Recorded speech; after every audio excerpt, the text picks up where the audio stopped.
नमस्कार, स्वागत है आप सभी का अपने यूट्यूब चैनल पे। आज इस वीडियो के अंदर हम मनोविज्ञान का जो बाल विकास टॉपिक है इसको हम देखने वाले हैं और बाल विकास के जितने भी पीवाईक्यू और एमसीक्यू हैं बनते हैं इस टॉपिक से, वो सारे के सारे हम इस वीडियो के अंदर कंप्लीट करने वाले हैं।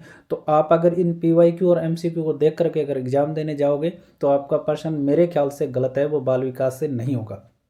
कंप्लीट टॉपिक है वो इस वीडियो के अंदर हम करने वाले हैं। तो शुरू कर लेते हैं बिना देरी किए, क्योंकि आपके पास में इतना टाइम नहीं है। अब समय बर्बाद करने वाला जो आपके पास समय बिल्कुल भी नहीं है। इसीलिए पहला प्रश्न अपना है, बाल विकास टॉपिक है अपना, कि मात्रात्मक व्यक्तिगत क्षमता रूपी प्रक्रिया को कहा जाता है। मात्रात्मक व्यक्तिगत क्षमता रूपी प्रक्रिया को क्या कहा जाता है, ये हमसे पूछा है। तो कौन सी क्षमता को? मात्रात्मक। तो मात्रात्मक किससे संबंधित है? वर्दी से संबंधित है। किससे संबंधित है? वर्दी से संबंधित है।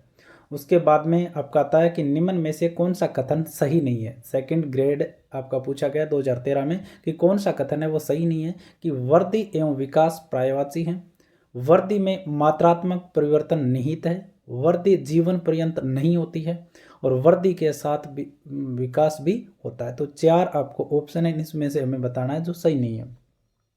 तो देखो, वर्दी के साथ विकास भी होता है, बिल्कुल सही बात है। और जो वर्दी है वो जीवन पर्यंत नहीं होती, ये भी बात सही है। वो वर्दी ऊपर वाले प्रश्न में देखा है हमने कि मात्रात्मक जो वर्दी होती है वो मात्रात्मक परिवर्तन का परिणाम है, लेकिन वर्दी और विकास हैं वो एक दूसरे के पर्यायवाची हैं, वो नहीं होते हैं। ठीक है, तो ये हो जाएगा आपका ऑप्शन सही हो जाएगा। तो देखो, मैं ज़्यादा व्याख्या वगैरह नहीं करने वाला हूँ, क्योंकि आपने थ्योरी वगैरह बहुत सारी पढ़ ली होगी, बहुत तमाम टीचर से आपने पढ़ ली होगी, और आपके पास इतना समय भी नहीं है कि आप वो सब पढ़ पाओ।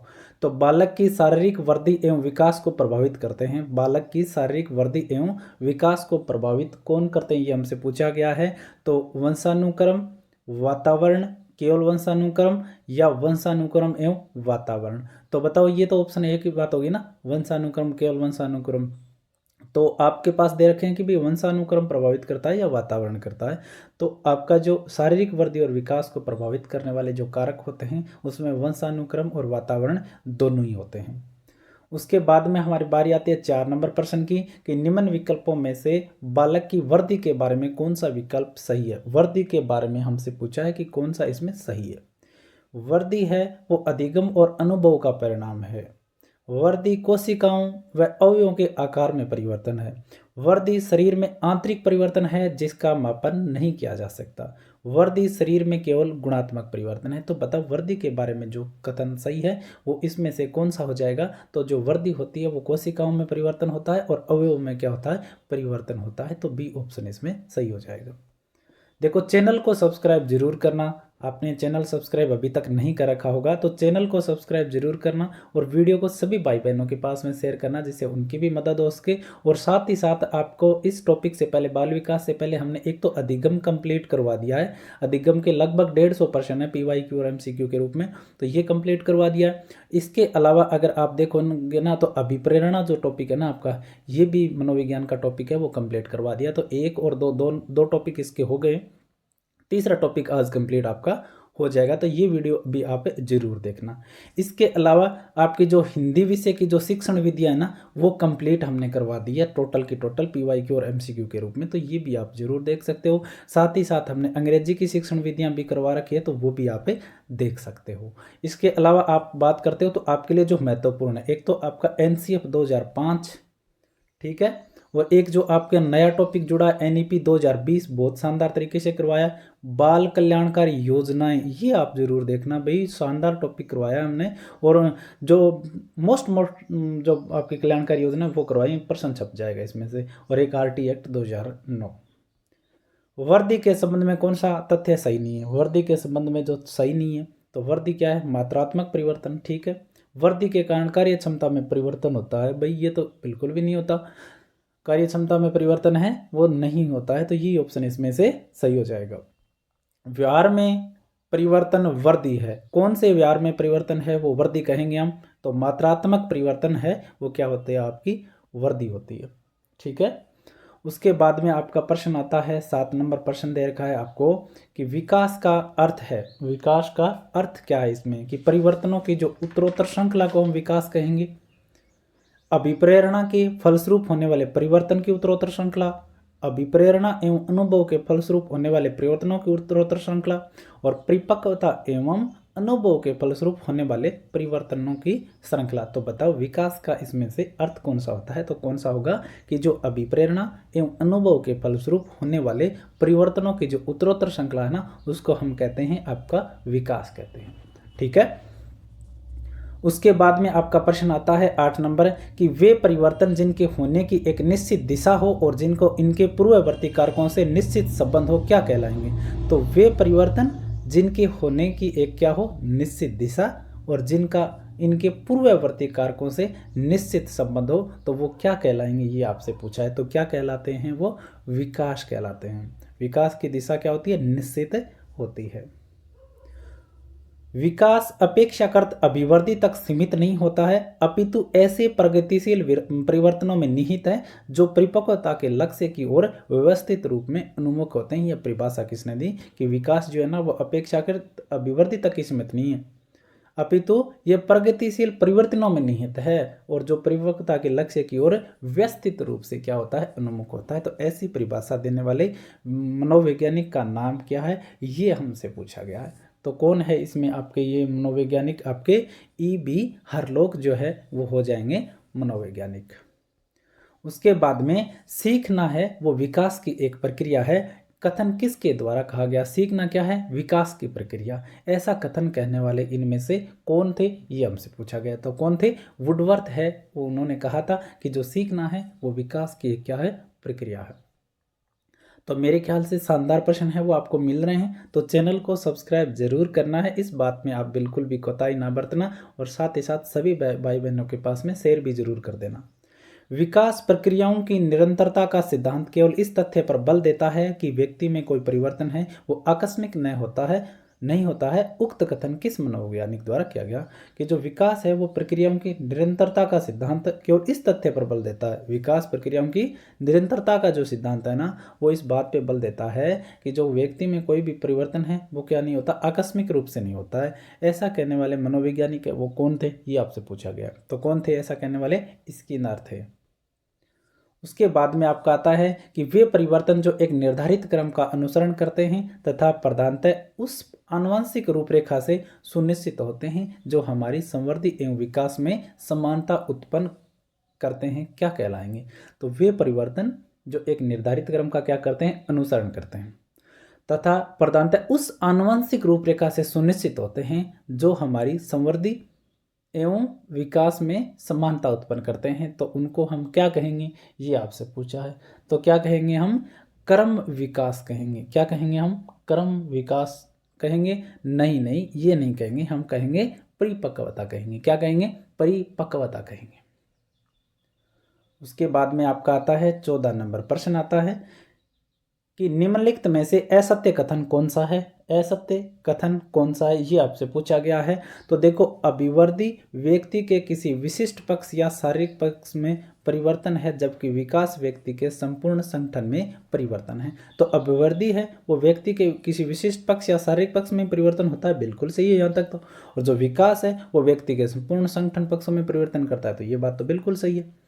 अभिवृद्धि व्यक्ति के जीवन काल में निश्चित समय तक होती है, ये भी बात बिल्कुल सही है कि जो वृद्धि होती है वो निश्चित समय तक ही होती है, परंतु जो विकास है ना वो जीवन पर्यंत चलने वाली क्रमिक और प्रगतिशील श्रृंखला है। तो विकास है वो मृत्यु तक चलता है, जन्म से लेकर मृत्यु तक होता रहता है क्रमिक रूप से। तो ये बात भी बिल्कुल यहाँ पे सही होती है। अब आती है आपकी कि विकास है वो सार्थक अभिवृद्धि के अभाव में संभव नहीं है। ठीक है, एक तो ये लाइन हो गई।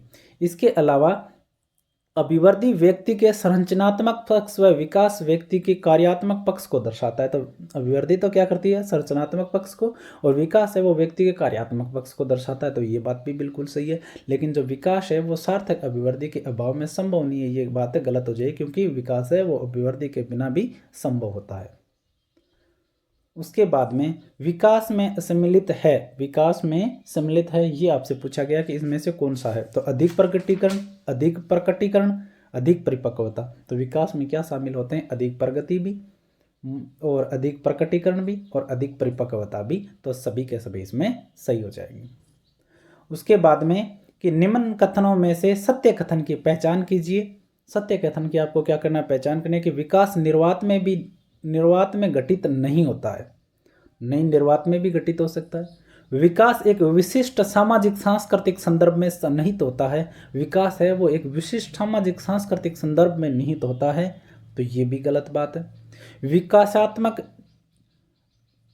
देखो इसमें क्या पूछा है अपने से, सत्य कथन की पहचान करना, ये पूछा है ना आपसे। तो देखो विकास निर्वात में घटित नहीं होता है, ये बात बिल्कुल सही है। मैंने ये कह दिया था ना, नहीं होता, होता है भी बिल्कुल, जो घटित है वो नहीं होता है निर्वात में। और विकास है वो एक विशिष्ट सामाजिक सांस्कृतिक संदर्भ में सन्निहित होता है, ये बात भी बिल्कुल सही है। और जो विकासात्मक अवस्थाएं अस्थायी होती है, ये भी सही है कि जो विकासात्मक जो अवस्थाएं होती है वो अस्थायी होती है। तो तीनों ही सही है इसमें। विकास निर्वात में घटित नहीं होगा, विकास एक विशिष्ट सामाजिक सांस्कृतिक संदर्भ में सन्निहित होता है, और विकासात्मक अवस्थाएं हैं वो अस्थायी होती है। उसके बाद में आप बात करते हो कि विकास के संदर्भ में सत्य कथन की पहचान करो। तो विकास है वो गतिशील है, क्रमबद्ध है, पूर्वकथनीय है, परिवर्तनों का प्रारूप है। जो विकास क्या होता है, गतिशील, क्रमबद्ध और पूर्वकथनीय परिवर्तनों का प्रारूप है, बिल्कुल सही बात है। यह गर्भाधान से प्रारंभ होता है और जीवन भर चलता रहता है, मैंने बताया जन्म से मृत्यु तक, सही है। विकास में संवर्ती व ह्रास दोनों तरह के परिवर्तन निहित होते हैं, तो ये भी बात है। तो विकास में क्या हो सकती है, वृद्धि भी और ह्रास भी दोनों हो सकते हैं, तो सभी के सभी सही है। उसके बाद में आपका प्रश्न आता है कि विकास के संबंध में सत्य कथन बताइए। तो विकास के संबंध में क्या बताना, सत्य कि विकास है वो जीवन भर चलने वाली सतत प्रक्रिया है, बिल्कुल सही है। इसमें प्राप्तियां व हानियां दोनों सम्मिलित है, ये भी सही है। यह संपूर्ण जीवन विस्तार में गत्यात्मक तरीके से अंतःक्रिया करती है, ये भी सही है। तो सभी के सभी सही हैं। उसके बाद में आपका प्रश्न आता है 19 नंबर। इसमें दे रखा है कि प्रौढ़ों के अनुभव उन्हें अधिक बुद्धिमान बना सकते हैं। जो व्यक्ति होते हैं उनके जो अनुभव है ना, उनको अधिक बुद्धिमान बना सकते हैं तथा उनके निर्णयों को दिशा प्रदान कर सकते हैं। मतलब उनके पास अनुभव होगा ना, तो वो जो अपने लक्ष्य रखेंगे उनको भी क्या करेंगे, वो दिशा प्रदान करेंगे।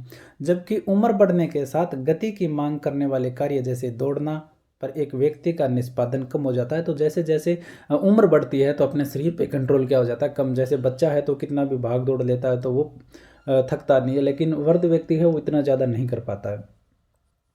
तो विकासात्मक प्रक्रिया के इस परिवर्तन को विकास की किस विशेषता द्वारा बेहतर ढंग से समझा जा सकता है। तो इस प्रकार से जो चीज़ें होती है ना कि भाई अनुभव द्वारा व्यक्ति के जो कार्य करने के जो लक्ष्य होते हैं ना, वो तो सुधर जाते हैं, लेकिन जो आपका जो शरीर पर नियंत्रण है ना, जैसे भागना दौड़ना, उन पे उनका नियंत्रण नहीं रह पाता है। तो इस प्रकार की जो विकासात्मक प्रक्रिया है ना जीवन में, इसको हम किस विशेषता से परिभाषित करेंगे, ये आपसे पूछा गया। तो किससे करेंगे हम, विकास है वो बहुदिशीय होता है। तो विकास क्या होता है, बहुदिशीय होता है। उसके बाद में कि निम्न में से विकास का प्रेक्ष्य नहीं है, प्रेक्ष्य नहीं है, ये आपसे पूछा गया है। तो 20 नंबर में इसमें कौन सा हो जाएगा आपका कि विकास है वो ऐतिहासिक दशाओं से प्रभावित नहीं होता है, क्योंकि विकास तो ऐतिहासिक दशाओं से क्या होता है, प्रभावित है वो होता है। तो ये क्या हो जाएगा, इसमें गलत हो जाएगा। बाकी विकास लचीला और संशोधन योग्य होता है। व्यक्ति के मानसिक विकास में परिमार्जनशीलता भी पाई जाती है, और विकास अनेक शैक्षणिक विधाओं के लिए महत्वपूर्ण सरोकार भी है। उसके बाद में आप प्रश्न आता है आपका कि एक व्यक्ति परिस्थिति अथवा संदर्भ के आधार पर अनुक्रियाएं करता है। एक व्यक्ति है वो परिस्थिति अथवा संदर्भ के आधार पे क्या करता है, वो अनुक्रिया करता है। तो बताओ सत्य है या नहीं है ये बात है। तो क्या होती है, सत्य होती है। व्यक्ति परिस्थिति के अनुसार ही क्या करता है, अनुक्रिया करता है। विकास के संदर्भ में निम्न में से कौन सा कथन सत्य नहीं है, ये आपसे पूछा गया है। तो विकास की प्रत्येक अवस्था के अपने खतरे होते हैं, बिल्कुल सही बात है। विकास की प्रत्येक अवस्था के है वो अपने हैं, वो खतरे होते हैं, बिल्कुल सही बात है। उसके बाद में हम बात करते हैं कि विकास की प्रत्येक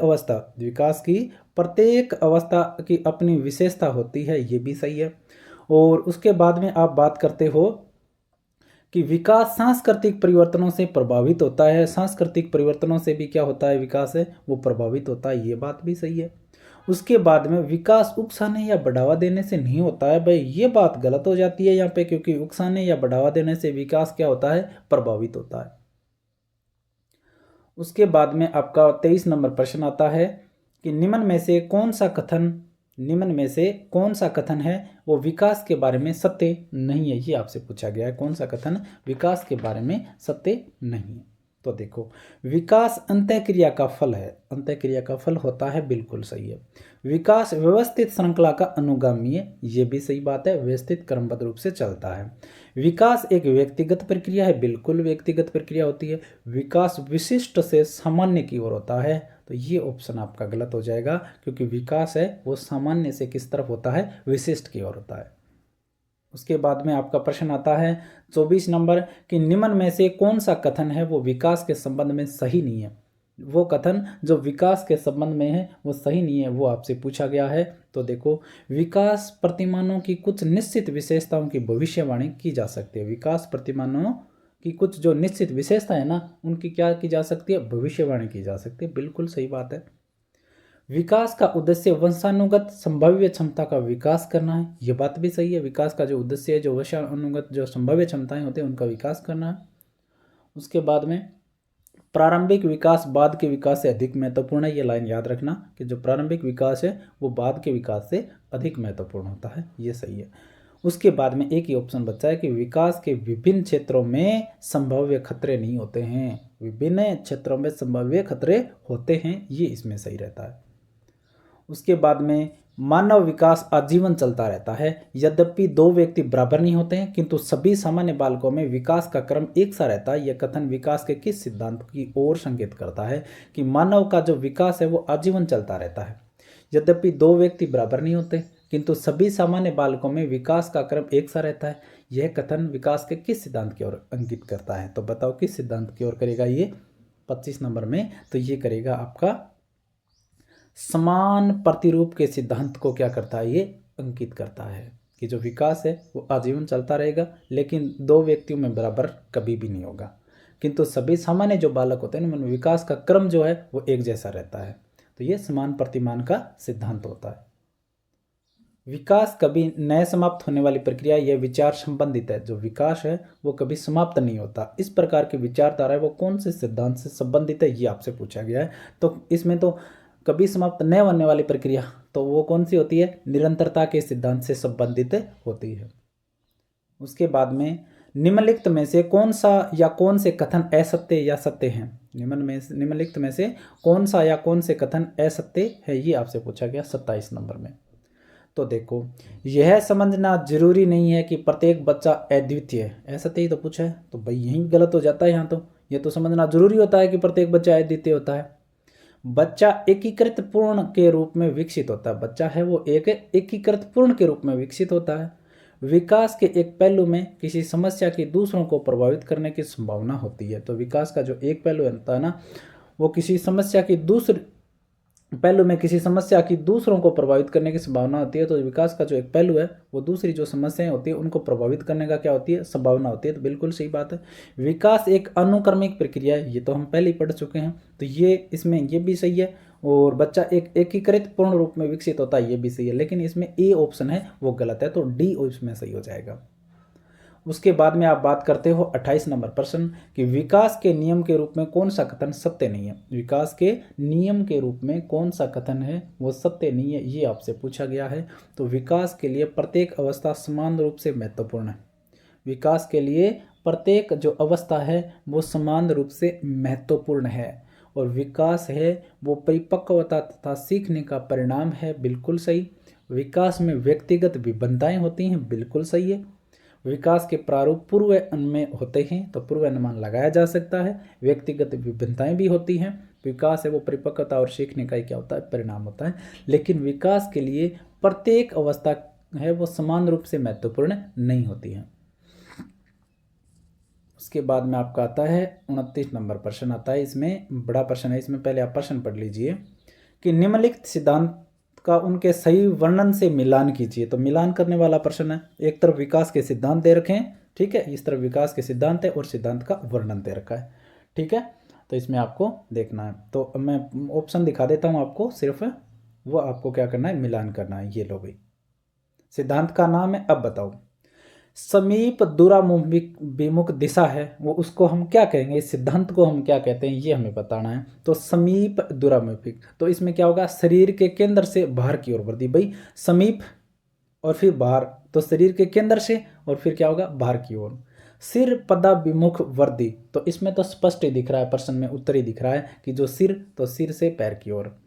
अंतर व्यक्तिक भिन्नताएं, ये आप याद रखना थोड़ा सा। अंतर व्यक्तिक भिन्नताएं हैं वो विभिन्न बच्चे भिन्न भिन्न दर से बढ़ते हैं। अंतर व्यक्तिक भिन्नताएं होती हैं कि विभिन्न जो बच्चे हैं वो भिन्न भिन्न दर से बढ़ते हैं। और अंतरा व्यक्तिक भिन्नताएं हैं वो किसी एक बच्चे में विकास की दर है वो विकास के एक क्षेत्र की अपेक्षा दूसरे से भिन्न हो सकती है। तो ये याद रखना है। सीधा भी पूछा जा सकता है कि सिरा समीप दूराभिमुख दिशा है वो क्या होती है, तो शरीर के केंद्र से बाहर की ओर वर्दी। सिर पदाभिमुख क्या होगा, सिर से पैर की ओर वर्दी। और आपका अंतर्व्यक्तिक भिन्नताएं हैं वो विभिन्न विभिन्न बच्चे और भिन्न भिन्न दर से बढ़ते हैं। और अंतराव्यक्तिक में एक ही बच्चे में विकास की दर है वो विकास के एक क्षेत्र की अपेक्षा दूसरे से क्या होगी, भिन्न होगी। उसके बाद में आपका आता है प्रश्न कि विकास से की ओर बढ़ता है, तो विकास के बारे में आपसे पूछा गया है। तो विकास किससे किसकी तरफ बढ़ता है, सामान्य से विशिष्ट की ओर बढ़ता है। उसके बाद में निम्न में से कौन सा विकास का सिद्धांत नहीं है, जो विकास का सिद्धांत नहीं है वो आपसे पूछा है कि ये एक निरंतर चलने वाली प्रक्रिया है, ठीक है। एक प्रतिवर्ती या उत्क्रमणीय प्रक्रिया है, एक गतिशील प्रक्रिया, सही है। एक अनुमान योग्य प्रक्रिया, हमने बताया पूर्व अनुमान लगाया जा सकता है, निरंतर चलती है, गतिशील भी होती है। लेकिन एक प्रतिवर्ती या उत्क्रमणीय प्रक्रिया है वो विकास नहीं होती है। विकास अनुसरण करता है, विकास किस बात का अनुसरण करता है ये आपसे पूछा गया है। तो सेफलो प्रोक्सिमल, सेफलो डिस्टल, सेफलो कोडल, तो विकास है वो अनुसरण किस बात का करता है, सेफलो कोडल जो आपका जो कथन है इस बात का क्या करता है, वो अनुसरण करता है। उसके बाद में मानव विकास के संबंध में कौन सा कथन गलत है, जो मानव का जो विकास है उसके संबंध में गलत कथन आपसे पूछा गया है। तो देखो यह परिपक्वता तक चलता है, तो परिपक्वता तक ही क्यों चलता है, ये बात यहाँ पे तो गलत हो गई। विकास तो जन्म से मृत्यु तक चलता है। सतत प्रक्रिया है, ठीक है। प्रवृत्तिशील गतिशील क्रम है, ये भी ठीक है। जन्म पूर्व अवस्था में भी होता है, ये भी ठीक है, ठीक है। भ्रूण अवस्था से मृत्यु तक ये चलता रहता है। मानव विकास के संबंध में कौन सा कथन गलत है, कौन सा कथन है वो गलत है। तो विकास रेखीय होता है, तो विकास है वो रेखीय नहीं होता। विकास क्या नहीं होता, रेखीय नहीं होता। विकास पूर्व अनुमान योग्य है, विकास निरंतर चलने वाली प्रक्रिया है, विकास सामान्य से विशिष्ट की ओर। आसान सा प्रश्न है, तो ये क्या हो जाएगा, इसमें गलत हो जाएगा।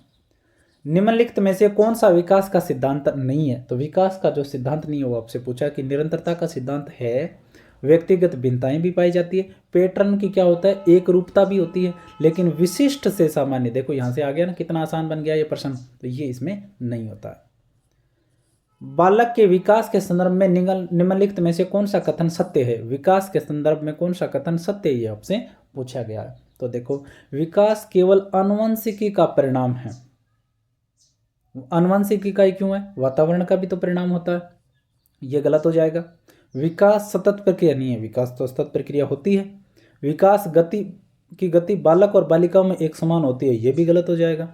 विकास जो है वो सामान्य से विशिष्ट की ओर है। तो देखो ये तीनों ही लाइन ना आए चाहे, लेकिन ये याद रह जाएगी, ठीक है। उसके बाद में निम्नलिखित में से कौन सा कथन एक बालक का एक व्यक्ति के रूप में विकास के बारे में सही है, निम्नलिखित में से कौन सा कथन है वो एक बालक का एक व्यक्ति के रूप में विकास के बारे में सही है, ये आपसे पूछा गया। तो क्या होगा इसमें, विकास क्या है, एक संचयी प्रक्रिया होती है। उसके बाद में आपका प्रश्न आता है, देखो मैं व्याख्या इसीलिए नहीं करवा रहा हूँ क्योंकि आपके पास इतना समय नहीं है, थोड़े से दिन है एग्जाम के, 2 दिन और है, तो व्याख्या में बैठ जाओगे तो फिर प्रश्न छूट जाएंगे आपके। विकास केंद्र से परिधि की ओर अग्रसर होता है, विकासात्मक दिशा यह सिद्धांत है वो क्या कहलाएगा, विकास है वो केंद्र से किस तरफ, परिधि की ओर, तो अग्रसर होता है। इसको हम क्या कहेंगे ये हमें बताना है 38 नंबर में। तो क्या कहेंगे हम, प्रोक्सीमोडिस्टोल कहेंगे, हम निकट से दूर कहेंगे। तो ये याद रखना कि जो केंद्र से परिधि की ओर का जो विकास होता है ना, उनको हम क्या कहेंगे, प्रोक्सीमोडिस्टोल हम कहते हैं। उसके बाद में आपका आता है कि निम्नलिखित में से कौन से निर्धारक बालक के शारीरिक विकास को प्रभावित करते हैं। तो कौन से ऐसे निर्धारक हैं जो बालक के शारीरिक विकास को क्या करते हैं, प्रभावित करते हैं, 39 नंबर में हमसे पूछा गया। तो देखो वंशानुक्रम शारीरिक विकास को प्रभावित करता है, हमने पढ़ लिया। पोषण भी शारीरिक विकास को तो प्रभावित करता ही करता है, ये तो आपको पता ही है। विद्यालय में खेल भी क्या करेंगे, शारीरिक विकास को प्रभावित करते हैं, भागदौड़ करने से। और अंतःस्रावी ग्रंथियां तो करती ही करती हैं। तो ये सारे के सारे जो जो बालक का जो शारीरिक विकास है उनको क्या करते हैं, प्रभावित। तो इसमें ए ऑप्शन सी हो जाएगा, ए बी सी डी। विकास के सिद्धांतों के संदर्भ में निम्न में से कौन सा वाक्य सही नहीं है। विकास के सिद्धांतों के संदर्भ में निम्न में से कौन सा वाक्य है वो सही नहीं है, ये आपसे पूछा गया है। तो देखो, विकास अधिगम और परिपक्वता दोनों का परिणाम है, बिल्कुल सही बात है। विकास क्रमबद्ध नहीं है, ये यहीं पे गलत हो जाएगा, क्योंकि विकास तो क्या होता है, क्रमबद्ध होता है। उसके बाद में निम्न में से कौन सा विकल्प वृद्धि व विकास के सामान्य सिद्धांत के बारे में सही नहीं है। वृद्धि और जो विकास का जो सामान्य सिद्धांत है उसके बारे में जो सही नहीं है वो आपसे पूछा है कि विकास है वो एक विकास क्रम में एक रूपता पाई जाती है, विकास के क्रम में एक रूपता होती है, हमने पढ़ा है, सही है। विकास विशेष से सामान्य की ओर, तो यही क्या हो जाएगा, ये गलत हो जाएगा। उसके बाद में आप देखते हो आगे वाला प्रश्न को, 42 नंबर प्रश्न आपको दे रखा है कि बालक का भाषा विकास जन्म के समय रोने की साधारण क्रिया से प्रारंभ होता है। जो बालक का विकास, भाषा का जो विकास है ना बालक की, तो वो रोने से शुरू होता है।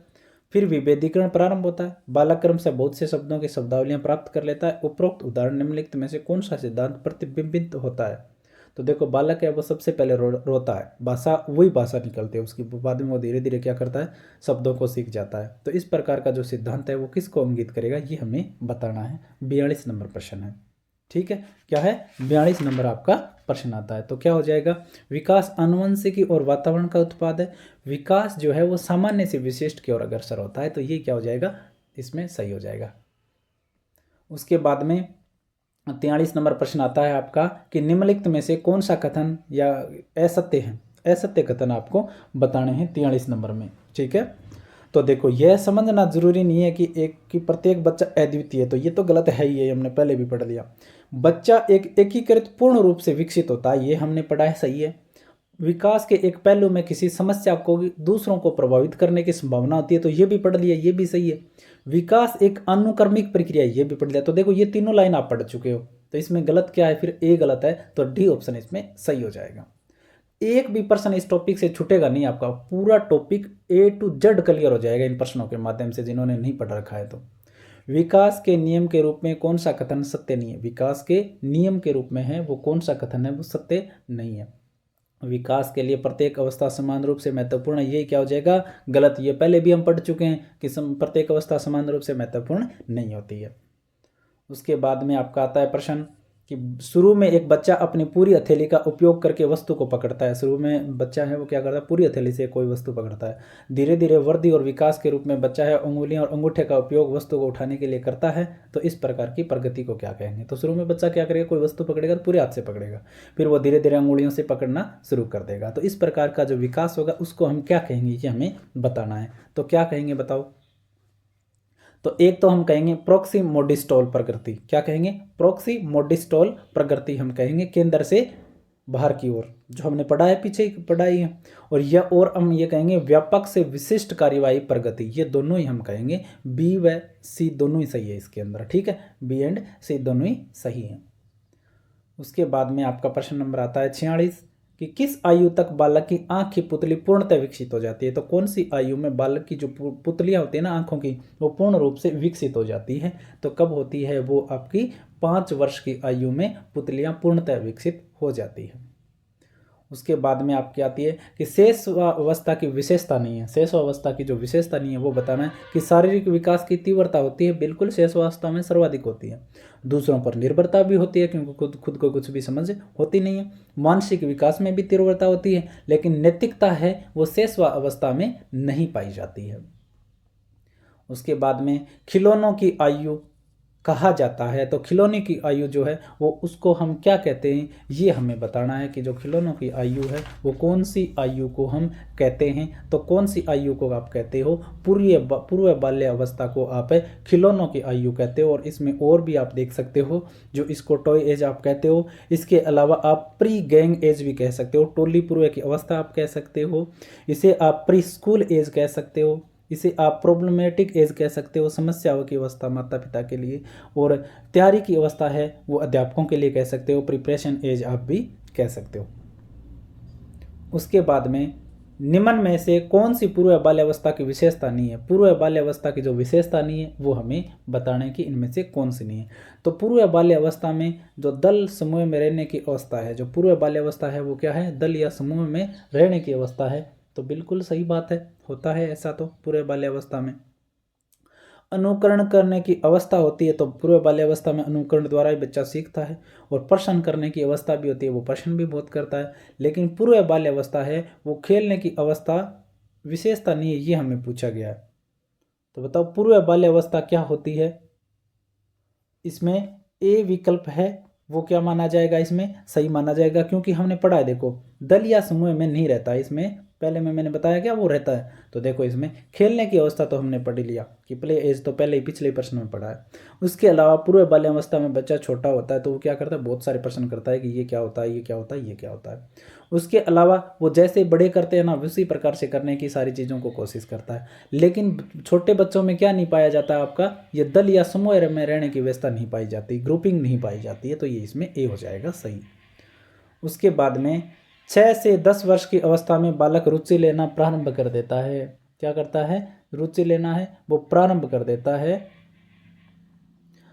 इसमें एक चीज और थी, देखो 6 से 10 वर्ष की अवस्था में बालक रुचि लेना प्रारंभ कर देता है। तो 6 से 10 वर्ष की आयु में रुचि किस में लेने प्रारंभ कर देता है, ये हमसे पूछा गया है। ठीक है, तो देखो धर्म में, मानव शरीर में, यौन संबंधों में और विद्यालय में। तो बताओ कौन से में जो आपका जो बालक है वो रुचि लेना 6 से 10 वर्ष की अवस्था में रुचि लेना प्रारंभ किस प्रकार से करता है ये बताओ। तो 50 नंबर प्रश्न में क्या होगा आपका, विद्यालय में रुचि लेना प्रारंभ कर देता है। उसके बाद में आपका प्रश्न नंबर 51 आता है कि निम्न में से कौन सा कथन मिडिल स्कूल स्तर के विद्यार्थियों के लिए विकास से सहमति नहीं रखता। जो मिडिल स्तर के जो विद्यालय होते हैं ना, स्तर के जो विद्यालय उनके जो विद्यार्थियों के लिए सहमत नहीं रखता, ये आपसे पूछा गया 53 नंबर प्रश्न में। सामाजिक व्यवहार है वो उत्तरोत्तर समवयस्क समूह के आदर्शों से प्रभावित होता है। जो सामाजिक व्यवहार है वो उत्तरोत्तर समवयस्क समूह के आदर्शों से प्रभावित होता है, बिल्कुल सही बात है। इस अवस्था में अधिकांश बालक तीव्र गति से वृद्धि प्राप्त नहीं कर पाते। मिडिल स्कूल स्तर के विद्यार्थियों के विकास से सहमति नहीं रखता वो हमें बताना है। तो इसमें क्या लिखा है कि जो इस अवस्था में अधिकांश बालक तीव्र गति से वृद्धि प्राप्त नहीं कर पाते हैं, तो ये क्या है, सही नहीं कर है, क्योंकि वृद्धि तो प्राप्त कर पाते हैं वो। और बौद्धिक व सामाजिक व्यवहार पर प्रभाविता का महत्वपूर्ण प्रभाव होता है, ये भी सही है। और अधिकांश विद्यार्थी विशेष रूप से स्वकेंद्रित हो जाते हैं, तो ये भी सही है। इसके बाद में अब देखो इस वाले प्रश्न में अगर आपको कोई कन्फ्यूजन हो ना, ये वाले प्रश्न को कन्फ्यूजन हो सकता है। जब ये बोर्ड के द्वारा ये प्रश्न आया था ना, तो इसमें क्या है कि अंग्रेजी में तो ये सही था, ठीक है। अंग्रेजी संस्करण में तो शुरू में क्या दे रखा था, जो आपका दल या समूह में रहने की व्यवस्था है ना, तो वहाँ पे आपको प्री गैंग एज दे रखा था। इसमें क्या दे रखा था, प्री गैंग एज दे रखा था इंग्लिश में। तो प्री गैंग एज तो होती है पूर्व बाल्यावस्था, ठीक है। तो ये तो सही था इंग्लिश में, तो इस वाले स्थान पे ठीक है, दल या समूह में रहने की अवस्था नहीं, प्री गैंग एज है, क्योंकि समूह पूर्व की अवस्था। लेकिन इसमें क्या दे रखा है, डी ऑप्शन इसमें माना, ठीक है। डी ऑप्शन इसके में माना गया था, क्योंकि अंग्रेजी संस्करण में डी विकल्प सही था। क्या था, डी विकल्प है वो सही था। इसमें आपका बोर्ड ने माना था डी, क्यों, क्योंकि इसमें जो ए ऑप्शन में दे रखा था प्री गैंग एज, तो प्री गैंग एज तो ये होती है अनुकरण करने की व्यवस्था, प्रश्न करने की व्यवस्था। तो थोड़ा ये विवादित प्रश्न था। क्या था, विवादित है वो प्रश्न था। तो खेलने की अवस्था है, पूर्व बाल्यावस्था नहीं होती है। क्या नहीं होती, खेलने की अवस्था है वो पूर्व बाल्यावस्था नहीं होती। क्या होती है ये, टॉय एज होती है, प्ले एज नहीं होती। क्या होती है, टॉय एज होती है। तो इसमें इसको माना गया था फिर बोर्ड के द्वारा, थोड़ा विवादित था ये प्रश्न। उसके बाद में आपका 54 नंबर प्रश्न आता है कि निम्न में से कौन सा विकासात्मक कार्य उत्तर बाल्यावस्था के उपयुक्त नहीं है। कौन सा विकासात्मक कार्य है वो उत्तर बाल्यावस्था के उपयुक्त नहीं है, ये आपसे पूछा गया है। तो देखो सामान्य खेलों के लिए आवश्यक शारीरिक कुशलताएं सीखता रहता है। तो जो उत्तर बाल्यावस्था है उसमें सामान्य खेलों के लिए आवश्यक जो शारीरिक कुशलता है ना वो आ जाती है। पुरुषोचित या स्त्रियोचित सामाजिक भूमिकाओं को प्राप्त करना, तो उत्तर बाल्यावस्था में है वो बालक है वो पुरुष और स्त्रियों के जो सामाजिक भूमिकाएं हैं ना उनको नहीं समझ पाता, और इसमें लिखा है कि प्राप्त कर लेता है। तो ये क्या हो जाएगा, इसमें गलत हो जाएगा। और व्यक्तिगत आत्मनिर्भरता प्राप्त करना, ये तो हो जाती है उत्तर बाल्यावस्था में। और अपने हम उम्र बालकों के साथ रहना भी वो शुरू कर देता है। छद्म परिपक्वता की अवस्था कौन सी है, छद्म परिपक्वता की अवस्था कौन सी होती है आपकी, तो होती है उत्तर बाल्यावस्था है वो छद्म परिपक्वता की अवस्था है। निम्नलिखित में से कौन सी अवस्था में शारीरिक विकास की दर सबसे धीमी गति से होती है? तो शारीरिक विकास की सबसे धीमी गति है वो कौन सी अवस्था के अंदर होती है, ये आपसे पूछा गया। तो कौन सी अवस्था के अंदर होगी आपकी, ये जो आपकी होती है बाल्य अवस्था है ना, इसमें शारीरिक विकास की गति सबसे कम होती है। अपनी सामाजिक विकास की प्रक्रिया में बालक समूह बनाता है वह अवस्था है। तो जिस एज के अंदर बालक समूह बनाना शुरू करता है उसको हम क्या कहेंगे, ये आपसे पूछा गया। तो क्या कौन सी अवस्था है, वो बाल्य अवस्था में वो समूह बनाना शुरू कर देता है। किस अवस्था में व्यक्ति में वीर पूजा का भाव उदय होता है? तो वीर पूजा का भाव उदय है वो कौन सी अवस्था के अंदर होता है, ये आपसे पूछा गया है। तो हमेशा वीर पूजा बलवती होती है किशोरावस्था में। उसके बाद में विकास की किस अवस्था में एक व्यक्ति व्यावसायिक समायोजन की समस्या का सामना करता है? व्यावसायिक जो समायोजन है उसकी समस्या का सामना कौन सी अवस्था के अंदर आपका जो बालक है वो करता है? तो कौन सी में करता है, किशोर अवस्था में करता है। किशोरावस्था के दौरान विकासात्मक परिवर्तनों के फलस्वरूप होने वाली एक मुख्य समस्या है, जो किशोरावस्था है के दौरान है वो विकासात्मक परिवर्तनों के फलस्वरूप होने वाली एक मुख्य समस्या है, वो कौन सी होती है 60 नंबर प्रश्न में। तो अभिप्रेरणा की कमी, सहयोग की कमी, अभिरुचि की कमी। तो जो किशोरावस्था में है वो समायोजन की क्या पाई जाती है, कमी पाई जाती है। किशोरावस्था को तनाव व तूफान की अवस्था किसने कहा? तो किशोरावस्था को तनाव और तूफान की अवस्था है वो किस मनोवैज्ञानिक ने कहा था? तो किसने कहा था, स्टैनले हॉल ने है वो किशोरावस्था को तनाव व तूफान की अवस्था कहा। किशोरों के शारीरिक विकास के संदर्भ में कौन सा कथन असत्य है? किशोरों के शारीरिक विकास के संदर्भ में कौन सा असत्य है? तो द्वितीयक लैंगिक लक्षण, जो दाढ़ी मूछें आना प्रारंभ हो जाती हैं, आवाज़ पतली भारी होना शुरू हो जाती है, शारीरिक क्रियाओं और योग्यता में वृद्धि होती है, बिल्कुल सही बात है। मांसपेशियां ताकत में वृद्धि होती है, तो मांसपेशियों की ताकत में भी वृद्धि होती है किशोरावस्था में। शरीर के अनुपात में कोई परिवर्तन नहीं होता, क्यों नहीं होता? तो किशोरावस्था में तो मुख्य लक्षण ये होता है क्योंकि यह शरीर के अनुपात में ही परिवर्तन होता है। अंग्रेजी शब्द एडोलसेंस मूलतः किस भाषा के शब्द से व्युत्पन्न है? तो अंग्रेजी भाषा का जो एडोलसेंस जो है ना वो मूलतः किस भाषा के शब्द से व्युत्पन्न है, ये आपसे पूछा गया है। तो बताओ कौन से होगा ये आपका? तो एडोलसेंस है वो होता है आपके लैटिन भाषा के शब्द से। काल्पनिक श्रोता एवं व्यक्तिगत दंतकथा किशोरावस्था की किस विशेषता से संबंधित है? जो काल्पनिक जो श्रोता एवं व्यक्तिगत दंतकथा है वो किशोरावस्था की कौन सी विशेषता से संबंधित है, ये आपसे पूछा गया। तो परिकल्पित निगमनात्मक चिंतन से, वैचारिक आदर्शवाद से, अमूर्त चिंतन से। तो ये होती है आपके अहम केंद्रवाद से होती है। उसके बाद में आपका प्रश्न आता है, वह वर्ष काल जिसके दौरान लड़के व लड़कियां शारीरिक, मानसिक, सामाजिक व संवेगात्मक रूप से बाल्यावस्था से प्रौढ़ावस्था की ओर बढ़ते हैं तो कहलाएगी। वह वर्ष काल जिसके दौरान लड़के और लड़कियां हैं वो शारीरिक रूप से, मानसिक रूप से, सामाजिक और संवेगात्मक रूप से बाल्यावस्था से क्या बढ़ते हैं, प्रौढ़ावस्था के ओर बढ़ते हैं। तो इस अवस्था को हम क्या कहते हैं, ये आपसे पूछा गया है। आपका प्रश्न नंबर है 65। तो क्या कहेंगे हम ऐसी अवस्था को? हम कहेंगे किशोरा अवस्था।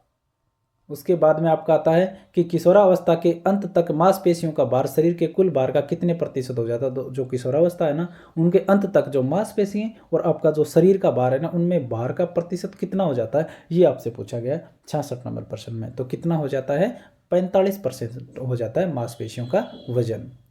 शारीरिक विकास का क्षेत्र है, शारीरिक विकास का जो क्षेत्र है वो आपसे पूछा गया कौन सा होता है? तो शारीरिक विकास देखो मांसपेशियों की वृद्धि तो होता ही होता है, एंडोक्राइन ग्लैंड्स में भी होता है और स्नायु मंडल में भी होता है। तो शारीरिक विकास के तीनों ही क्षेत्र है इसमें।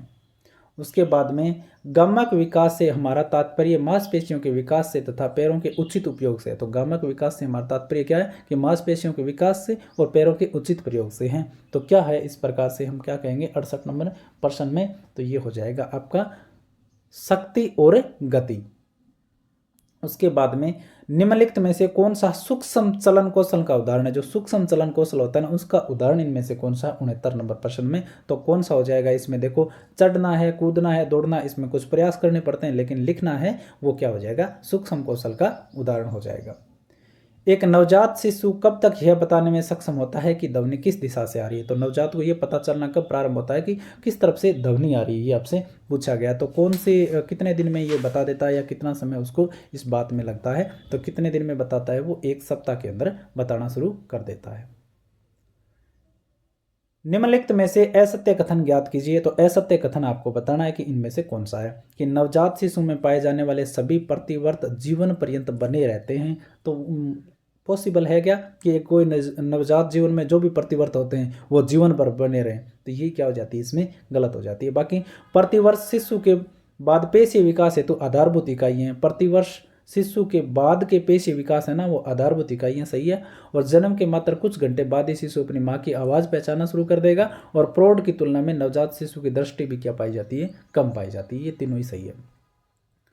उसके बाद में यदि तीव्र शोर हो तो बालक अपनी कमर मोड़ते हुए भुजा को आगे की ओर फेंकता है। जब आवाज़ बहुत ज़्यादा हो रही हो ना, तो बालक क्या करता है, अपनी कमर तो मोड़ लेता है और भुजाएं हैं वो आगे की ओर फेंकता है।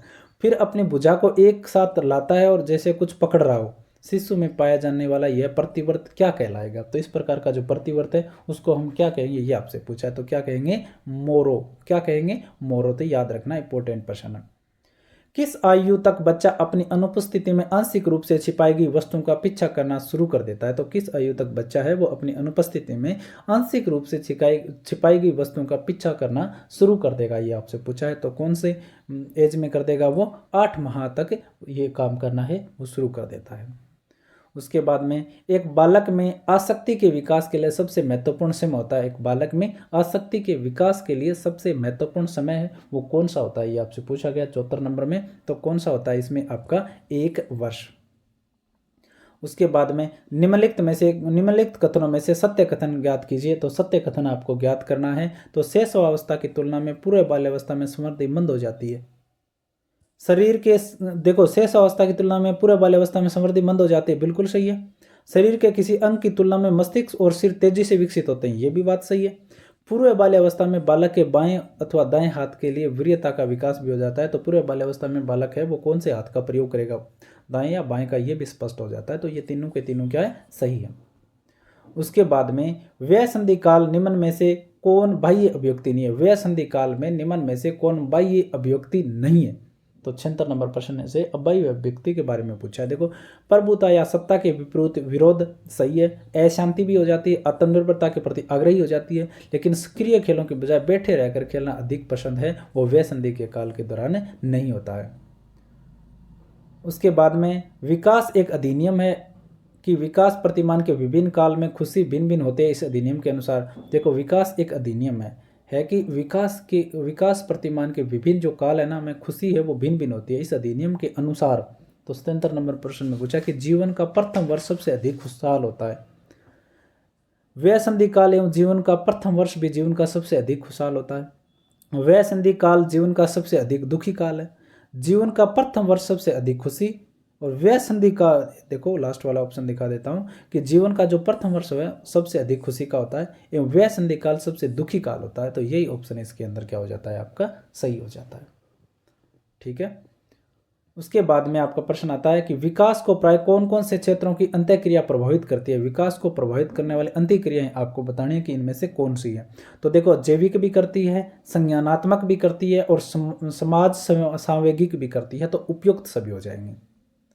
उसके बाद में बच्चे के विकास को अक्सर शारीरिक, संज्ञानात्मक, भावनात्मक और सामाजिक जैसे 3 व्यापक क्षेत्र में विभाजित किया जाता है। विकास प्रक्रिया इन क्षेत्रों में कहाँ तक सम्मिलित है? तो बच्चे के विकास को अक्सर शारीरिक, संज्ञानात्मक, भावनात्मक और सामाजिक जैसे 3 व्यापक क्षेत्रों में क्या किया जाता है, विभाजित किया जाता है।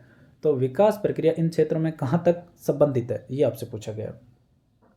तो देखो, अन्य को प्रभावित किए बिना स्वतंत्र रूप से विकसित है, बिल्कुल गलत है। एक एकीकृत और समग्र प्रकार के में विकसित होता है, ये क्या हो जाएगा, इसमें सही हो जाएगा। उसके बाद में एक बालक सामाजिक रूप से पूर्णतः विकसित माना जाएगा। एक बालक है वो सामाजिक रूप से पूर्ण विकसित कब माना जाएगा, ये आपसे पूछा है कि अपने परिवार के सदस्यों के साथ स्वस्थ संबंध नहीं रखता। तो ये तो गलत है भाई, विकसित कैसे माना जाएगा?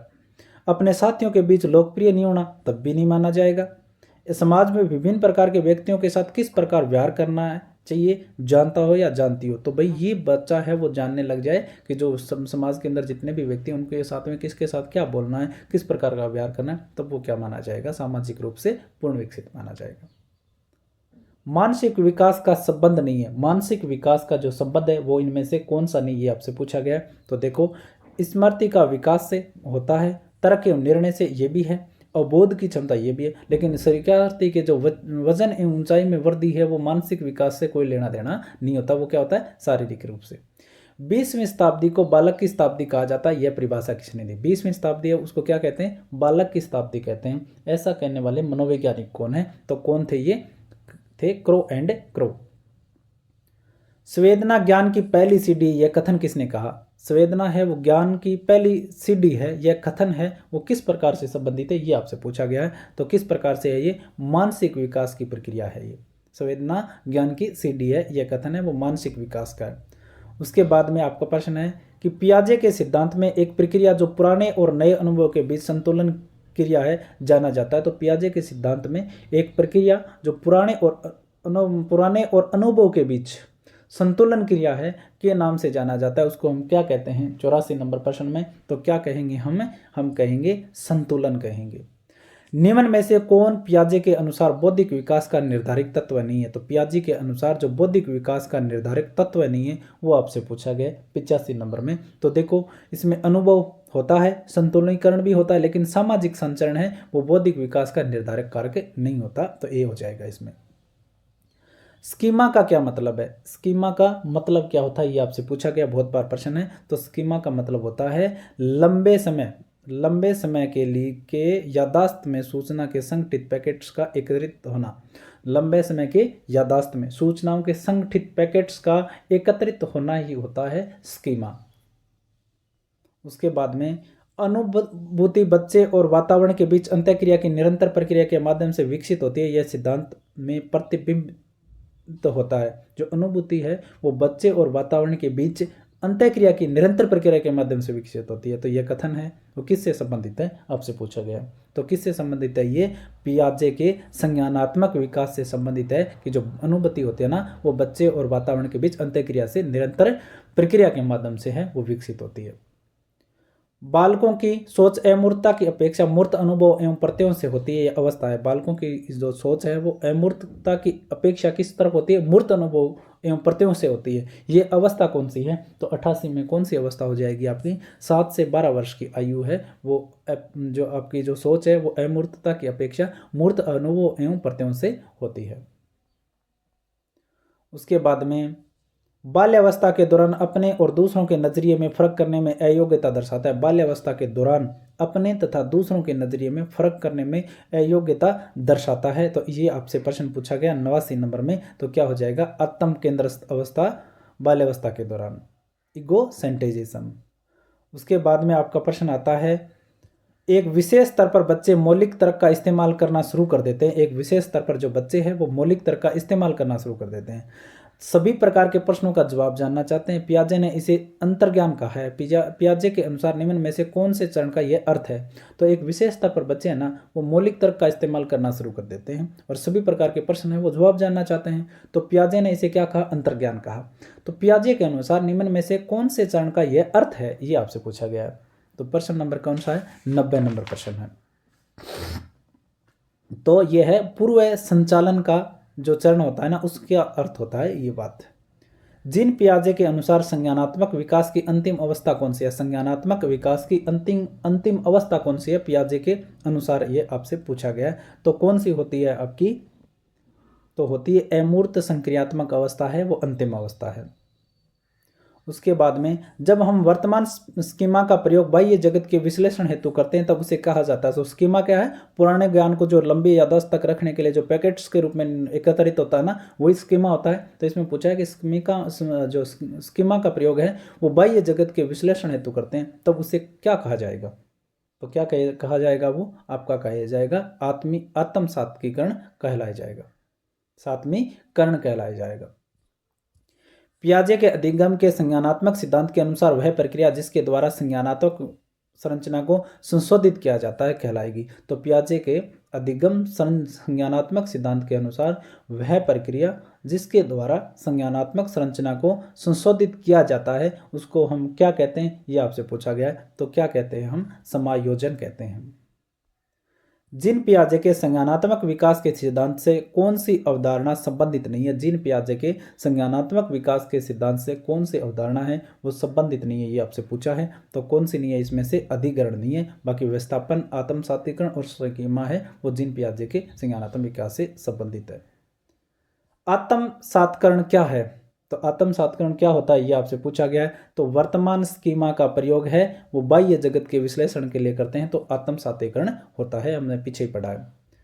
दृष्टि से ओझल हो जाने के बाद मस्तिष्क से ओझल हो जाना किस विकासात्मक अवस्था की विशेषता है? तो कोई भी वस्तु है वो आपके आंखों के सामने, और जैसे ही मतलब आंखों के दूर हटी तो उसका मतलब है वो मस्तिष्क से ही ओझल हो जाएगी कि वो विषय है नहीं। तो इस प्रकार की जो अवस्था है वो कौन सी अवस्था होती है? तो 96वें नंबर में तो ये होती है संवेदीगामक अवस्था, शुरुआत की अवस्था में।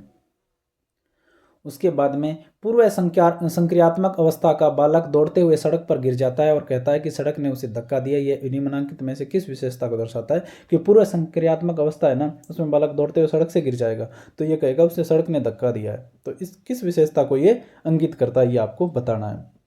तो किस विशेषता को अंकित करेगा? ये एनीमिज्म अवस्था को इंगित करता है, एनीमिज्म अवस्था को इंगित करता है। निम्नलिखित में से कौन सी जीन पियाजे द्वारा प्रदत्त मूल संक्रियात्मक अवस्था की विशेषता नहीं है? तो कौन सी जीन पियाजे द्वारा प्रदत्त मूर्त संक्रियात्मक अवस्था की विशेषता नहीं है ये आपसे पूछा गया 98वें नंबर प्रश्न के अंदर। तो कौन सी नहीं है? तो विचारों की विलोमीयता, बिल्कुल। संरक्षण भी होता है, क्रमबद्धता व पूर्ण अंश प्रत्ययों का उपयोग भी होता है, लेकिन संकेतात्मक कार्यों का प्रादुर्भाव है वो इस जो संक्रियात्मक अवस्था है ना इसकी विशेषता नहीं होती है। ठीक है। उसके बाद में निम्नलिखित में से कौन सी जीन पियाजे द्वारा प्रदत्त संज्ञानात्मक विकास की निर्धारित अवस्था नहीं है? जीन पियाजे द्वारा प्रदत्त संज्ञानात्मक विकास की निर्धारित अवस्था इसमें से कौन सी नहीं है ये आपसे पूछा गया है। तो अनौपचारिक संक्रियात्मक अवस्था है वो, जो ये अवस्था इसकी नहीं होती है। संवेदीगामक शुरू की, फिर पूर्व संक्रियात्मक, फिर मूर्त संक्रियात्मक और अमूर्त संक्रियात्मक अवस्था। उसके बाद में जीन पियाजे के संज्ञानात्मक विकास सिद्धांत की कौन सी अवस्था में विद्यार्थी वस्तुओं या क्रियाओं की परिवर्तनता को समझने लगता है, गलता है नहीं लगता है ये होगा इसमें। तो इसमें कौन सी अवस्था होगी? 100 नंबर प्रश्न है, तो कौन सी में? मूर्त संक्रियात्मक अवस्था में। एक बालक बालिका वस्तु के गर्म होने और नहीं होने के अनुसार अपने मौजूदा व्यवहार की स्कीम में संशोधन कर लेता है। पियाजे के अनुसार यह उदाहरण संज्ञानात्मक विकास के निम्नलिखित में से किस प्रक्रिया से संबंधित है? जो एक बालक या बालिका है ना वस्तु गर्म होने और नहीं होने के अनुसार अपने मौजूदा व्यवहार की स्कीम में क्या कर लेता है? संशोधन कर लेता है। पियाजे के अनुसार यह उदाहरण है वो संज्ञानात्मक विकास की कौन सी प्रक्रिया से संबंधित है? तो कौन सी से होगा? ये आपका अनुकूलन द्वारा होगा, अनुकूलन द्वारा। पियाजे के अनुसार मौजूदा संज्ञानात्मक संरचना में नवीन सूचना को सम्मिलित करना कहलाएगा। पियाजे के अनुसार मौजूदा संज्ञानात्मक जो संरचना है उसमें नवीन सूचना सम्मिलित करना है वो क्या कहलाएगा? तो उसे हम कहते हैं आत्म सात्विकरण। ये पीछे ही पढ़ा है हमने। उसके बाद में आपका 103 नंबर प्रश्न आता है। देखो चैनल को सब्सक्राइब जरूर करना, शानदार क्लास है आपकी। ब्रूनर के संज्ञानात्मक विकास की वह अवस्था जो पियाजे की पूर्व संक्रियात्मक अवस्था के समानांतर है। ब्रूनर के संज्ञानात्मक विकास की वह अवस्था जो पियाजे के पूर्व संक्रियात्मक अवस्था के समानांतर है वो क्या कहलाएगी? ये आपसे पूछा गया 103 नंबर। ब्रूनर के संज्ञानात्मक विकास की अवस्था पियाजे की पूर्व संक्रियात्मक अवस्था के समान कौन सी अवस्था है? ये आपसे पूछा गया है। तो कौन सी क्या होगी? ये आपकी प्रतिबिंबात्मक अवस्था के समानांतर है। उसके बाद में संज्ञानात्मक विकास का वह स्तर जहां बालक स्वयं पहुंच सकते हैं एवं संज्ञानात्मक विकास का वह स्तर जहां किसी की सहायता से पहुंचा जा सकता है। वाइगोत्स्की के संज्ञानात्मक विकास के अनुसार इनके बीच का अंतर क्या कहलाएगा? एक तो संज्ञानात्मक का वह स्तर होता है जहां बालक स्वयं ही पहुंच जाता है अपने ज्ञान से, लेकिन कई प्रकार के ऐसे स्तर भी होते हैं जिनमें किसी की सहायता द्वारा पहुंचा जाता है। तो बीच का जो अंतर है वो क्या कहलाएगा? ये आपसे पूछा गया है। तो क्या कहलाएगा? ये समीपस्थ विकास का क्षेत्र कहलाएगा। वाइगोत्स्की के अनुसार बालक सीखते हैं। वाइगोत्स्की के अनुसार बालक किससे सीखते हैं? परिपक्व होने से सीखते हैं। किससे सीखेंगे? परिपक्व होने से नहीं। बालक है वो किससे सीखेंगे? वयस्क और समवयस्कों के साथ परस्पर क्रिया से सीखेंगे भी बालक, वयस्क और समवयस्कों के साथ परस्पर क्रिया द्वारा। वाइगोत्स्की बच्चों के सीखने में निम्नलिखित में से किस कारक को महत्वपूर्ण मानते हैं? तो कौन से कारक को महत्वपूर्ण मानेंगे? वो सामाजिक कारक को महत्वपूर्ण मानते हैं। उसके बाद में आपका 47 नंबर प्रश्न, अनौपचारिक वार्तालाप और औपचारिक स्कूलिंग के दोनों के द्वारा वयस्क बालकों तथा उन तरीकों को पहुंचाते हैं जिनसे दुनिया को उनकी संस्कृति व्याख्या करती है। प्रतिक्रिया करती है। यह आधारभूत अवधारणा निम्न में से किस विकासात्मक सिद्धांत की है? तो अनौपचारिक वार्तालाप और औपचारिक जो स्कूलिंग दोनों के द्वारा वयस्क बालकों तथा उन तरीकों को पहुंचाते हैं जिनसे दुनिया को उनकी संस्कृति व्याख्या करती है और प्रतिक्रिया करती है। आधारभूत जो अवधारणा है वो कौन से विकासात्मक सिद्धांत से संबंधित है? तो कौन से होगी? ये आपकी लेवगोत्स्की के विकास के सिद्धांत से संबंधित होती है। वाइगोत्स्की के अनुसार निम्न में से कौन सी सीखने के लिए केंद्रीय होती है? सीखने के लिए केंद्रीय कौन होती है, ये आपसे पूछा गया। तो क्या होता है इसमें? जो आपकी जो संस्कृति है और भाषा है वही क्या होता है? केंद्र होता है। ज्यादातर बच्चे प्रथम सार्थक शब्द इस उम्र में बोलते हैं। प्रथम सार्थक शब्द है वो कौन सी उम्र में है? वो बच्चे बोलना शुरू करते हैं। तो कौन सी उम्र में करते हैं? 10 से 13 महीने की आयु में। उसके बाद में तर्क जिज्ञासा निरीक्षण शक्ति का विकास होता है कि आयु? कौन सी आयु में तर्क जिज्ञासा और निरीक्षण शक्ति का विकास हो जाता है? ये आपसे पूछा गया। तो कौन सी में होता है? 11 वर्ष की आयु में। उत्तर बाल्यावस्था में बालक भौतिक अवस्थाओं के किस आवश्यक तत्व में परिवर्तन समझने लगते हैं? उत्तर बाल्यावस्था में बालक है वो भौतिक वस्तुओं में किस आवश्यक तत्व में परिवर्तन समझने लगते हैं? तो कौन से में? द्रव्यमान संख्या और क्षेत्र के में परिवर्तन समझना शुरू कर देते हैं। कि अवस्था तक बालक की दृष्टि एवं श्रवण इंद्रियां पूर्णतः विकसित हो जाती है। तो कौन सी आयु में बालक की जो दृष्टि है और श्रवण इंद्रिया वो पूर्णतः विकसित होगी? तो कौन सी अवस्था में होती है? आपकी 8 अथवा 9 वर्ष की आयु में है वो इंद्रियां और दृष्टि है वो पूर्ण विकसित हो जाती है। निम्न में से पियाजे द्वारा वर्णित नैतिक विकास का स्तर नहीं है। तो पियाजे द्वारा वर्णित जो नैतिक विकास का स्तर है वो इनमें से कौन सा नहीं है? ये आपसे पूछा गया 113 नंबर में। तो नैतिक अधिकार का है वो स्तर है वो नहीं होता। इसमें नैतिक समानता होती है, नैतिक सापेक्षता और नैतिक यथार्थता होती है। निम्न में से कौन सी कोहलबर्ग के नैतिक विकास के सिद्धांत की स्वीकृति अवस्था नहीं है? तो कोहलबर्ग का जो नैतिक विकास का सिद्धांत है ना, स्वीकृत अवस्था इनमें से कौन सी नहीं है? ये हमसे पूछा गया 114 में। तो भूमिका, संदेह अभिमुखता और सामाजिक अनुबंधन विद सम्मत विमुखता और दंड तथा आज्ञा पालन अभिमुखता, सार्वभौमिक नैतिक सिद्धांत अभिमुखता, इसमें ए ऑप्शन क्या हो जाएगा? सही हो जाएगा।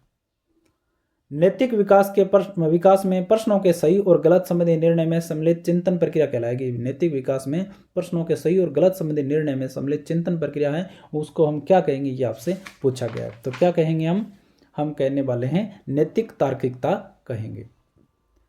उसके बाद में आपका 116 नंबर प्रश्न है कि 9 वर्ष के बालक की नैतिक तर्कणा आधारित होती है। 9 वर्ष के बालक की जो नैतिक तर्कणा है वो किस पर आधारित होती है? तो किसी कार्य के भौतिक परिणाम उसकी अच्छाई या बुराई को निर्धारित करते हैं। तो किसी भी कार्य का जो परिणाम है ना उसके अच्छा होने या बुरे होने का परिणाम निर्धारित करते हैं जो 9 वर्ष का बालक होता है। उसके लिए ये इसका क्या हो जाएगा? सही हो जाएगा।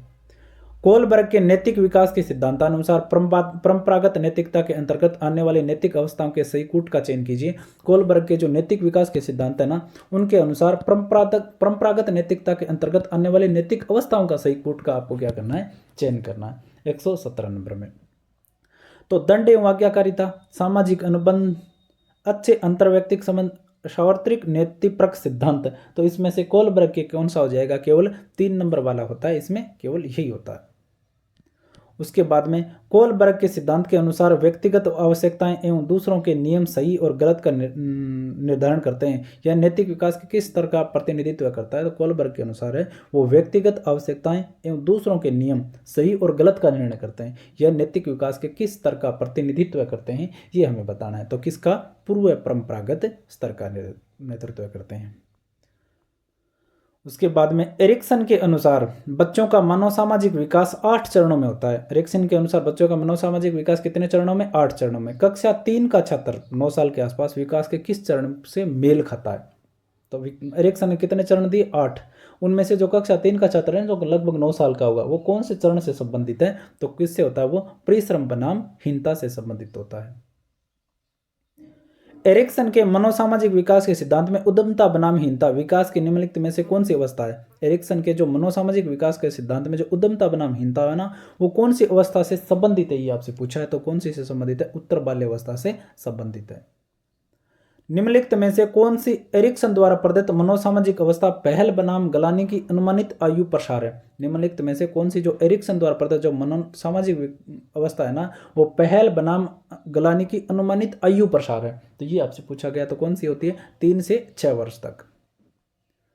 ब्रिक्स के वर्गीकरण ब्रिक्स के वर्गीकरण के अनुसार निम्नलिखित में से कौन सा संवेग शिशु में सबसे अंत में विकसित होता है? तो सबसे अंत में विकसित कौन सा संवेग होता है एक शिशु के अंदर, ये आपसे पूछा गया। तो कौन सा होता है आपका कष्ट, हर्ष, आनंद और क्रोध। तो सबसे अंत में विकसित होने वाला जो आपका संवेग है वो इसमें से कौन सा होगा? तो आपका होता है हर्ष है, वो सबसे अंत में विकसित होता है। उसके बाद में निम्नलिखित में से कौन सा कथन बालक और प्रौढ़ के संवेगों के बारे में सही नहीं है? बालक और प्रौढ़ों के संवेग के बारे में जो सही नहीं है, बालक प्रौढ़ से अधिक स्वैच्छिक रूप से संवेगों को प्रदर्शित करते हैं, बिल्कुल सही है। बालक के संवेग प्रौढ़ों की तुलना में कम हो, यह भी सही है। बालक प्रौढ़ की तुलना में क्षीण उद्दीपन के प्रति भी संवेगात्मक व्यवहार करता है, यह भी सही है।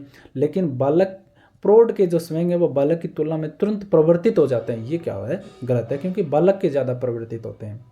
ब्रिज की संवेग विकास की स्कीम के अनुसार बालक में ईर्ष्या सर्वप्रथम निम्नलिखित में से कौन सी आयु में आती है? तो ब्रिज के जो संवेगात्मक विकास है ना की स्कीम है, उनके अनुसार बालक में जो ईर्ष्या का भाव है वो कौन सी आयु में आता है, ये आपसे पूछा है। तो कौन सी में आएगा? 18 महीने की आयु में। ब्रिजेज के अनुसार उत्तेजना भाग है, ब्रिजेज के अनुसार उत्तेजना किस चीज का भाग है? तो संवेगात्मक विकास का भाग होता है। उसके बाद में आपका प्रश्न नंबर 126, सामाजिक परंपराओं व तौर तरीकों को सीखने की विधि क्या कहलाती है? सामाजिक परंपराओं व तौर तरीकों को सीखने की विधि है वो क्या कहलाएगी, ये आपसे पूछा गया है। तो क्या कहलाएगी? आपकी सामाजिकरण कहलाती है। उसके बाद में सामाजिक विकास की पहली पीढ़ी है, सामाजिक विकास की पहली पीढ़ी क्या होती है? आपका परिवार होता है। उसके बाद में किशोरावस्था की सामाजिक विकास का पक्ष नहीं है, किशोरावस्था की सामाजिक विकास का पक्ष कौन सा इसमें से नहीं है? तो इसमें घनिष्ठ संबंध पाए जाते हैं, विषम लैंगिकता, मित्रता पाई जाएगी, भविष्य को लेकर चिंता भी होती है, लेकिन औपचारिक शिक्षा का आरंभ है वो किशोरावस्था में नहीं होता है। विकासात्मक कार्य की अवधारणा किस मनोवैज्ञानिक द्वारा प्रस्तुत की गई? तो विकासात्मक कार्य की जो अवधारणा है वो कौन से मनोवैज्ञानिक ने प्रस्तुत की थी? तो हेवी वर्स्ट ने दी थी ये विकासात्मक कार्य की परिभाषा। व्यक्ति का निकटतम प्रवेश जिसमें वह रहता है क्या कहलाएगा? निकटतम प्रवेश जिसमें वो रहता है उसको हम क्या कहते हैं? तो उसको कहते हैं हम लघु मंडल। भारतीय संदर्भ में बच्चों के विकास को समझने के लिए किस मनोवैज्ञानिक द्वारा पारिस्थितिक मॉडल प्रस्तुत किया गया? तो भारतीय संदर्भ में बच्चों के विकास को समझने के लिए किस मनोवैज्ञानिक द्वारा पारिस्थितिक मॉडल है वो दिया गया, ये हमें याद रखना है। तो दिया था दुर्गानंद सिन्हा के द्वारा ये दिया गया। वो निकटतम वातावरण है जिसमें व्यक्ति रहता है, वो निकटतम वातावरण जिसमें व्यक्ति रहता है, हमने ऊपर ही पढ़ा है। तो क्या है? सूक्ष्म प्रणाली वो निकटतम वातावरण है जिसमें व्यक्ति रहता है। ब्रोन फ्रेन ब्रेनर के सिद्धांत के अनुसार नियम एवं रीति रिवाज बालक के किस पारिस्थितिक तंत्र के अंतर्गत आते हैं? तो रीति रिवाज और नियम कौन से में आएंगे? आपके मैक्रो तंत्र के अंतर्गत आएंगे, मैक्रो तंत्र में। ब्रोन फेन ब्रेनर जैव पारिस्थितिकीय प्रतिमान के अनुसार युद्ध निम्नलिखित में किस तंत्र में शामिल है? तो युद्ध है वो कौन से तंत्र में शामिल होगा, ये आपसे पूछा गया है। तो कौन से में होंगे? ये क्रोनो तंत्र के अंतर्गत आएंगे। ब्रोन फेन ब्रेनर के विकास के सिद्धांत के अनुसार वह स्थितियां जिसमें विद्यार्थी काफी समय व्यतीत करता है, जैसे विद्यार्थी का परिवार, सगा साथी, विद्यालय और पड़ोस, क्या कहलाएगा? ये फिर आ गया 135 में क्या कहलाएगा? आपका सूक्ष्म तंत्र, जहां बालक है वो रहता है। उसके बाद में प्रकृति एवं पोषण विवाद निम्नलिखित में से संबंधित है। प्रकृति एवं पोषण विवाद किससे संबंधित है, ये आपसे पूछा गया। तो किससे संबंधित है? ये आपका आनुवंशिकी एवं वातावरण से संबंधित। संज्ञानात्मक विकास में वंशक्रम निर्धारित करता है, संज्ञानात्मक विकास में वंशक्रम क्या निर्धारित करता है? मस्तिष्क जैसी शारीरिक संरचना के मूलभूत स्वभावों को क्या करता है? निर्धारित करता है संज्ञानात्मक विकास में वंशक्रम। उसके बाद में आपका आता है 138 नंबर प्रश्न, वंशानुक्रम में वे सभी बातें सम्मिलित है जो व्यक्ति में जबकि उसके जीवन का आरंभ हुआ है, जीवन के समय नहीं, वर्ण गर्भाधान के समय जन्म से लगभग 9 माह पूर्व उपस्थिति। यह कथन किस मनोवैज्ञानिक द्वारा दिया कि वंशानुक्रम में वे सभी बातें सम्मिलित है जो कि व्यक्ति में जबकि उसके जीवन का आरंभ हुआ या जन्म के समय ही नहीं अपितु गर्भधान से ही वो क्या हो गई थी? शुरू हो गई थी। तो यह कथन है, वह कहने वाले मनोवैज्ञानिक का नाम क्या है? तो वो कौन थे? वुडवर्थ। क्या थे? वुडवर्थ। वातावरण वह बाहरी शक्ति है जिसमें जो हमें प्रभावित करती है, किसने कहा? वातावरण वह बाहरी शक्ति है जो हमें प्रभावित करती है। ये कहने वाले मनोवैज्ञानिक कौन थे? रोस थे। कौन थे? रोस। एक बच्चा जो एक विशेषता में उच्च या निम्न है बाद की उम्र में भी रहेगी, यह बयान के महत्व पर जोर देता है। एक बच्चा जो एक विशेषता में उच्च या निम्न है बाद की उम्र में भी रहेगा, यह जो बयान है वो किस बात पे महत्व देता है? ये आपसे पूछा गया है। तो किस बात पे देता है? ये आनुवंशिकता पर बल देता है। मानव विकास किन दोनों के योगदान का परिणाम है? मानव विकास किन दोनों के योगदान का परिणाम है? पहले प्रश्न पढ़ लिया था, वंशक्रम और वातावरण का, शुरुआत में ही पढ़ा था ये। व्यक्ति, वंशक्रम और वातावरण का योगफल नहीं होता है, बल्कि क्या होता है, गुणनफल होता है। ऐसा कहने वाले मनोवैज्ञानिक कौन है? तो कौन थे ये? वुडवर्थ और मार्कविस है। उन्होंने कहा था व्यक्ति, वंशक्रम और वातावरण का योगफल नहीं बल्कि गुणनफल का योग। निम्न में से कौन सा वंशानुक्रम का नियम नहीं है? वंशानुक्रम का जो नियम नहीं है ये हमसे पूछा गया है। तो समानता है, भिन्नता भी होती है, प्रत्यागमन भी होता है, लेकिन अभिप्रेरणा है, वंशानुक्रम का नियम नहीं होता है। निम्न में से मेंडल द्वारा प्रतिपादित वंशक्रम का सिद्धांत नहीं है। मेंडल द्वारा प्रतिपादित वंशक्रम का जो नियम नहीं है, प्रभाविता का है, स्वतंत्र अपव्ययन का है, पृथक्करण का है, लेकिन ये सी नहीं होगा। आनुवंशिकी के जनक कौन होते हैं? तो आनुवंशिकी के जनक होते हैं ग्रेगर मेंडल। उसके बाद में प्रश्न आता है, मनुष्य जीवन का आरंभ मूलतः घटित है। मनुष्य जीवन का जो जीवन है वो मूलतः किससे घटित होता है? तो ये होता है केवल एक कोष से घटित होता है। आनुवंशिकता की इकाई क्या है? आनुवंशिकता की इकाई क्या होती है? आपका जीन है वो आनुवंशिकता की इकाई होती है। मानव विकास को प्रभावित करने वाला वातावरणीय कारक नहीं है। मानव विकास को प्रभावित करने वाला वातावरणीय कारक शुद्ध वायु एवं सूर्य का प्रकाश प्रभावित करेगा, जीवन में घटित घटनाएं और दुर्घटनाएं करेंगी, परिवार एवं संस्कृति करेंगे। तो वातावरणीय कारक वंशानुक्रम नहीं होता है। वंशानुक्रम प्रभावित करता है। वंशानुक्रम है वो प्रभावित किस बात को करता है? बालक की मूल क्षमताओं को, शारीरिक लक्षणों को, बालक की वृद्धि को, तो सभी को प्रभावित करता है। उसके बाद में मानव विकास पर वातावरण के प्रभाव को बताने वाले निम्नलिखित कथनों में सत्य कथन का चयन कीजिए। सो सत्य कथन बताने, इनमें से कौन कौन से? देखो, विभिन्न प्रजातियों के शारीरिक अंतर का कारण वंशक्रम न होकर वातावरण है। तो ये बात तो बिल्कुल सही है। उचित सामाजिक और सांस्कृतिक वातावरण न मिलने पर भी मानसिक विकास की गति पर कोई प्रभाव नहीं पड़ता। भी बिल्कुल पड़ता है। सामाजिक संस्कृति और वातावरण और सामाजिकता का फर्क तो पड़ता है। अच्छे व्यक्ति अच्छे वातावरण में रहकर व्यक्तित्व का निर्माण करके महान बन सकता है। बिल्कुल सही बात है। तो एक और दो, ये तीन सही है इसमें, तो सी ऑप्शन इसमें सही हो जाएगा। तो देखो, बाल विकास है ना आपका कंप्लीट पूर्ण हो गया है। बाल विकास आपका कंप्लीट हो गया है, 150% हो गई। अधिगम के भी 150% कंप्लीट करवा दिए हैं पहले से, वो भी आप जरूर देखें। 150% इसके हैं, लगभग 141-42% अधिगम के, और अभिप्रेरणा के आपके लगभग 70-80% है वो अभिप्रेरणा के हैं जो कंप्लीट करवा दिए। तो ये 3 टॉपिक पूर्णतः कंप्लीट हो गए। तो चैनल को सब्सक्राइब जरूर करना, और भी टॉपिक हम आपके लिए लेके आएंगे अगर आप कमेंट करोगे तो। ठीक है, तो कमेंट जरूर करना और चैनल को सब्सक्राइब जरूर करना। आज के लिए इतना ही, धन्यवाद। सभी के पास में शेयर जरूर कर देना।